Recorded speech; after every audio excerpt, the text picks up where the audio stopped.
దుబాయ్లో వ్యభిచారం ఇది ఉంటే అమ్మాయిలు ఫ్రీ. ఏదుంటే ఫ్రీ రా. ఇప్పుడు దానికోసం చూడాలా? 18+ అంట. వీడు చేసే వీడియోలు చూడండి.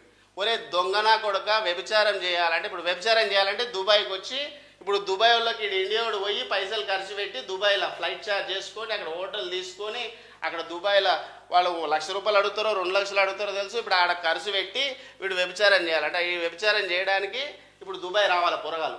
వీడు పెట్టే వీడియో చెప్పు, నువ్వు ఇంకెందుకు చేస్తున్నావు వీడియోలు అంటే అక్కడ ఇప్పుడు దుబాయ్ వాళ్ళకి తెలియదా? దుబాయ్ వాళ్ళకి తెలుసు కదా ఎక్కడ వ్యభిచారం జరుగుతుంది, ఎక్కడ అమ్మాయిలు దొరుకుతారు, అక్కడ వాళ్ళు ఎంజాయ్ చేస్తారు. నువ్వు ఇప్పుడు తెలంగాణలోకి ఇండియా వాళ్ళకే కదా నువ్వు చెప్పేది, ఇక్కడ యూత్ రావడానికే కదా. ముసలోళ్ళు రారు, మిడిల్ ఏజ్ వాళ్ళు ఎట్లా జాబ్లో బిజీ ఉంటారు, చిన్నపిల్లలు ఎట్లా చూడరు. ఇక నువ్వు చూసేదంతా యూతే కదా, యూత్ గురించే కదా నువ్వు టార్గెట్ చేసేది. యూత్ వీడియోలకు, యూత్కు సంబంధించిన ఇన్ఫర్మేషన్ వీడియోలు నువ్వే చెడగొడుతున్నావు, ఇన్ఫర్మేషన్ వీడియోలు నువ్వే పెడుతున్నావు. అర్థమైందా? ఈ ఈ వ్యభిచారం ఎక్కడ జరుగుతుందో నువ్వే క్లియర్గా చెప్తున్నావు.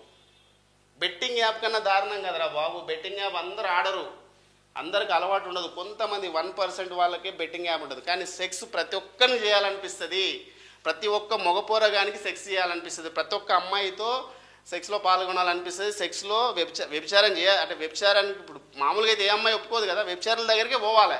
కాబట్టి నువ్వు వ్యభిచారాలు ఎక్కడ జరుగుతుందో చూపించి వాళ్ళని చెడగొడుతున్నావు. ఇదేనా నువ్వు ఇన్ఫర్మేషన్ ఇచ్చేది? దీనివల్ల నీ వల్ల ఉపయోగం ఏమన్నా ఉందా?